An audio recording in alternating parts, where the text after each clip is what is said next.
हमारी क्या नेचर रही है कि हम इंडिया को गंदा कहने के ऊपर इंडिया ये करते हैं इंडिया वो, लेकिन इंडिया ने अपने अंदर अंदर खाते में अपनी स्टेबिलिटी, गवर्नमेंट स्टेबिलिटी इतनी उन्होंने स्ट्रॉन्ग की कि वो अपने लेवल को कहाँ से कहाँ ले गए हैं। दुनिया की जो चौथी बड़ी मईशत है वो इंडिया डिक्लेयर कर चुका है। मोदी को कहा जाता है कि मोदी एक चाय बेचने वाले, पढ़ा लिखा नहीं है। पढ़ा लिखा होना कोई इतनी बड़ी बात नहीं है, असल में बात है वो अपने मुल्क के साथ, अपने लोगों के साथ कितना ज़्यादा मुखलिस है, कितना ज़्यादा लॉयल है। इंडिया में जब ये मैन्युफैक्चरिंग होगी तो ये इंडिया के लोगों के लिए ये बहुत ही अच्छी बात है, मुबारकबाद देनी चाहिए उनको। पाकिस्तान की जितनी हुकूमतें हैं ना, इनको थोड़ा सा मजबूत होना पड़ेगा। अस्सलाम वालेकुम जी। वालेकुम सलाम। जी सर, गुड नेम। वकास भुट्टा। सर, आज हम आपके लिए क्वेश्चन लेकर आए हैं। सवाल हमारा आपसे ये है कि ताइवान और टाटा मिलकर अब आईफोन की असेंबलेज करेंगे इंडिया में। आपके ख़्याल में इंडिया के लिए ये कितनी बड़ी न्यूज़ है और कितनी अच्छी बात है आईफोन जैसी कंपनी का इंडिया को ट्रस्ट करना? सबसे पहले तो बहुत बहुत शुक्रिया, आपने मुझसे इंटरव्यू ले रही हैं। सेकंड बात ये है कि इंडिया के लिए सबसे बड़ी गुड न्यूज़ है ये, क्योंकि इंडिया में गुर्बत बहुत है। इंडिया में जब ये मैन्युफैक्चरिंग होगी तो ये इंडिया के लोगों के लिए ये बहुत ही अच्छी बात है, मुबारकबाद देनी चाहिए उनको। क्योंकि जब देखो ना, आज हर तीसरे बंदे को, चौथे बंदे को स्टेटस बिल्ड करने के लिए उसका दिल करता है कि यार मैं स्टेटस अपना बिल्ड करूं। वो कैसे? क्योंकि आप देख लें, आपकी 70% 80% यंग जनरेशन ये कहते हैं कि मेरे पास आईफोन होगा, मेरे पास आईफोन वॉच होगी, मेरे पास एप्पल का लैपटॉप होगा तो लोग मुझे देखेंगे, लोग मुझे कहेंगे स्टेटस सिंबल। हाँ बिल्कुल ऐसे ही है। और दूसरी बात, जहाँ तक इंडिया की बात है, हमारा पाकिस्तान में ये क्यों मैन्युफैक्चरिंग नहीं हो रही? पाकिस्तान में इसलिए नहीं हो रही कि ये आपने क्वेश्चन नहीं किया, लेकिन मैं ऐड कर देता हूँ। पाकिस्तान में इंटरनेशनल लेवल पे पाकिस्तान का इमेज सही नहीं है और पाकिस्तान इकनॉमिकली लिहाज से भी ऊपर नहीं है। इंडिया का इंटरनेशनल इमेज सही है और इमरान खान ने इंटरनेशनल इमेज को बरकरार रखने की कोशिश की, मतलब ऊपर लेके आया, बरकरार रख रहा था, तो रिजीम चेंज की वजह से नीचे आ गया। और दूसरी बात ये है कि इंडिया के पास ऐसे इन्वेस्टर है, अब देखिए टाटा फैमिली उसको वो कर रही है, ओन कर रही है। अंबानी फैमिली जो है, ये टाटा वाले जो हैं वो उसको ओन कर रहे हैं, ले रही हैं। तो इंडिया के लिए ये सबसे बड़ी खबर है, जो कि मैं तो कहता हूँ कि मुबारकबाद देनी चाहिए इंडिया को, जो इस बात की वो मुस्तहिक है।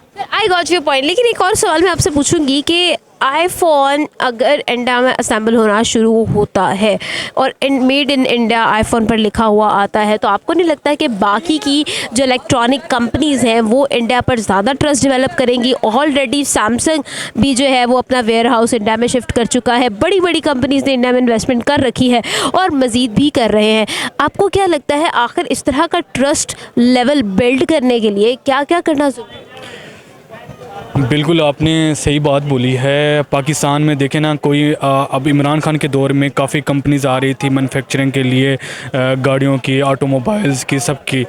तो पाकिस्तान का अगर वो कंपनी सारी आ जाती तो पाकिस्तान का नाम भी ऊपर आता, तो उस बाहर की सारी कंपनीज इधर आती, वो अपना हाउस बनाती, सॉफ्टवेयर हाउस बनाती, सारा कुछ वेयर हाउस बनाती।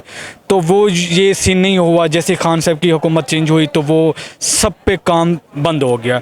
तब अब इंडिया के लिए ये है कि अगर उनका जैसे आपने बताया सैमसंग, मुझे तो नहीं आइडिया, सैमसंग का भी उधर वेयर हाउस है, तो आईफोन का बनने जा रहा है। तो मेरे ख्याल all over the world international market में उनका एक इमेज, एक पॉजिटिव इमेज जाएगा।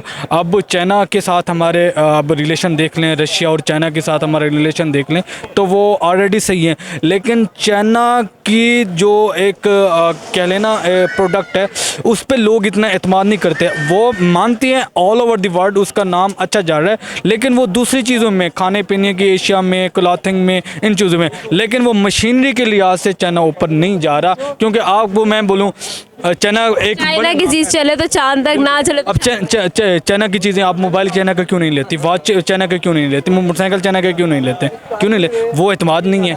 लेकिन आईफोन, ये जो सैमसंग, ये चीज़ें, ये एक ब्रांड है, एक नाम है, जो कि इंडिया को ऊपर लेके जाएंगे। अच्छा, मुझे सर ये बताइए कि अगर हम पाकिस्तान की तरफ आ जाएं तो पाकिस्तान में आखिर ऐसा क्यों नहीं हो रहा है और पाकिस्तान को ट्रस्ट बिल्ड करने की कितनी ज़रूरत है? पाकिस्तान को ना, फर्स्ट ऑफ ऑल पाकिस्तान की जितनी हुकूमतें हैं ना, इनको थोड़ा सा मजबूत होना पड़ेगा।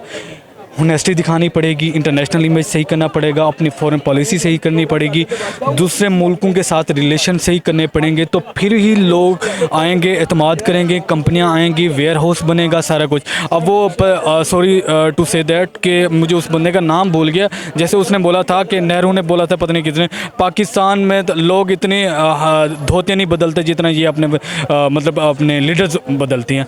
तो कोई ऐसा लीडर आए जो इसको मतलब इस कौम को लीड करे, हुकूमत को चलाए, 5 साल 10 साल इस कौम को चलाए और इकॉनमी बिल्ड करे, रिलेशन सही करे। इन सारी चीज़ें जब सही होंगी तो फिर लोगों का एतमाद बढ़ेगा, कंपनी बाहर की आएंगी, फिर आपका इंटरनेशनल मार्केट में नाम भी बढ़ेगा, इकॉनमी भी ऊपर जाएगी, आपकी इज़्ज़त भी होगी। बिल्कुल ठीक है, thank you so much ji. Sir हमारे साथ मौजूद थे, उनका ओपिनियन जाना, आगे बढ़ेंगे और लोगों से बात करेंगे। हमारे साथ रहिए। बहुत अच्छी बात है। देखें, इंडिया जो है ना इस मामले में अपनी माशियत को ऊपर ले जाने में बहुत ज़्यादा स्ट्रगल कर रहा है और बहुत ज़्यादा ही मतलब वो इस मामले को संजीदा लिया हुआ है कि पूरे वर्ल्ड में वो चौथे या 5वें नंबर पे माशी तौर पे चल रहा है और ये बहुत ही अच्छी बात है। इसमें पाकिस्तान के लिए भी बड़ा बेनिफिट है कि जो पाकिस्तान को आईफोन जो अपने लिए अमेरिका से इंपोर्ट करना पड़ता था या दूसरी कंट्री से या चाइना से करना पड़ता था, अगर वो इंडिया से करेगा तो उसके लिए हमें जो है ना वो मतलब एक तो सस्ता पड़ेगा, दूसरा ये है कि हमें इसके लिए जो टैक्सेस वगैरह, जो ड्यूटी एक्साइज वगैरह जो पड़ती होती थी वो हमें कम पड़ेगी। अच्छा चलिए मुझे ये बताएं सर कि आपके ख्याल में अगर हम इंडिया की बात करें तो ऑब्वियसली आईफोन एक इज़ अ बिग नेम, ठीक है, और टेक का अगर बात की जाए तो iPhone is a very priority, ठीक है। तो अगर हम इसी कॉन्टेक्स्ट में बात करें तो आईफोन जैसी कंपनी अगर इंडिया को ट्रस्ट करिए तो आपके ख्याल में इंडिया का ट्रस्ट लेवल कहाँ चला जाएगा वर्ल्ड वाइड? नहीं, बहुत लेवल के वर्क है। एक आईफोन एक ब्रांड है, तो जो अगर मैं देखा जाऊँ तो ये फर्स्ट क्लास ब्रांड है मोबाइल फ़ोन टेक्नोलॉजी की दुनिया में। अगर हम इस लेवल के ऊपर देखते हैं ना इंडिया को, तो मेरे ख्याल में इंडिया तो अगर वहाँ पर ये चीज़ वो इंडिया के अंदर हो गई है, प्रपोज हो गई इंडिया को, अगर उन्होंने एक्सेप्ट कर लिया है, वहाँ पर इसके ऊपर काम शुरू हो चुका है, तो मेरे ख्याल में वो तो ट्रस्ट बिल्ड कर चुका है।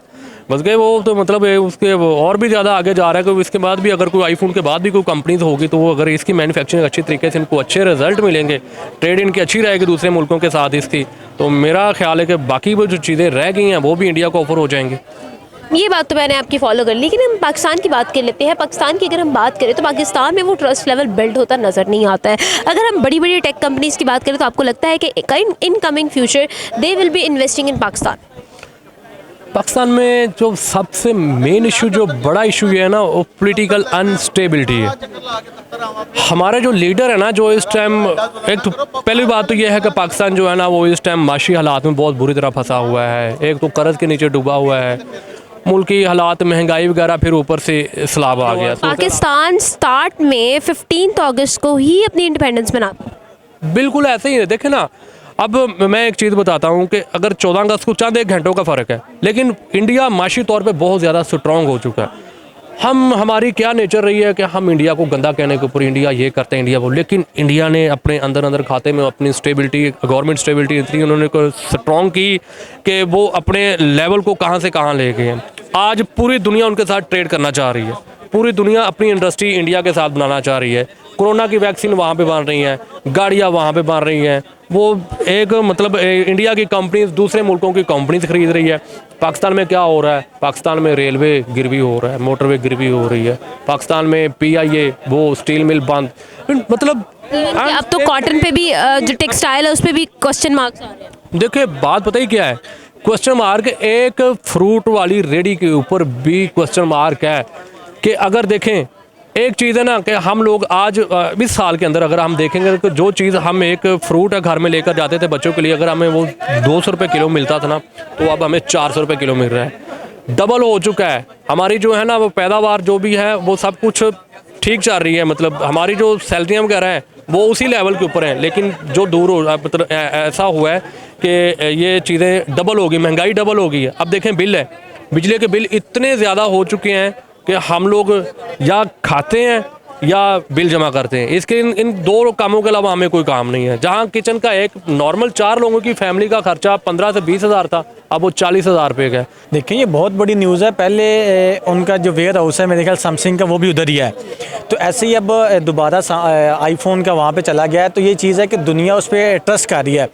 जब किसी मुल्क में ऐसी बहुत बड़ी चीज़ें या बहुत बड़ी इन्वेस्टमेंट आती है तो इसका मतलब यही होता है कि उनकी इकॉनमी जो है या उनका जो इंटरेस्ट है या वहाँ पे जो गवर्नमेंट है उसका ट्रस्ट है वो उस मुल्क का बहुत ज़्यादा बन चुका है। अब दूसरी तरफ पाकिस्तान पे आ जाए, मैं पाकिस्तान की थोड़ी बात करना चाहूँगा। यहाँ पे जब इमरान खान की हुकूमत थी तो लोगों का थोड़ा ट्रस्ट बना था, यहाँ पे थोड़ी इन्वेस्टमेंट आई थी। लेकिन जैसे यहाँ पे हुकूमत चेंज हुई, हमारे सी पैक में जो चाइना के तकरीबन 100 इंजीनियर काम कर रहे थे, उन्होंने कहा कि हम लोग इनसिक्योर हैं, वो यहाँ से चले गए, सी पैक का काम बंद हो गया। अब दूसरे इंडिया चले जाए, वहाँ पे बहुत ज़्यादा इन्वेस्टमेंट आ गई है। दुनिया की जो चौथी बड़ी मईशत है वो इंडिया डिक्लेयर कर चुका है। और पाकिस्तान और इंडिया एक ही दिन आज़ाद हुए हैं, इनको 75 साल हो गए। पाकिस्तान इस वक्त कहाँ पे, ये दुनिया से कर्जे लेने पे मजबूर है, यहाँ पे इमदाद के मुंतज़िर है। और वो जो है वो दुनिया को ऑफ़र कर रहे हैं कि किसी मुल्क को कर्जा चाहिए हो तो हम देने के लिए तैयार हैं।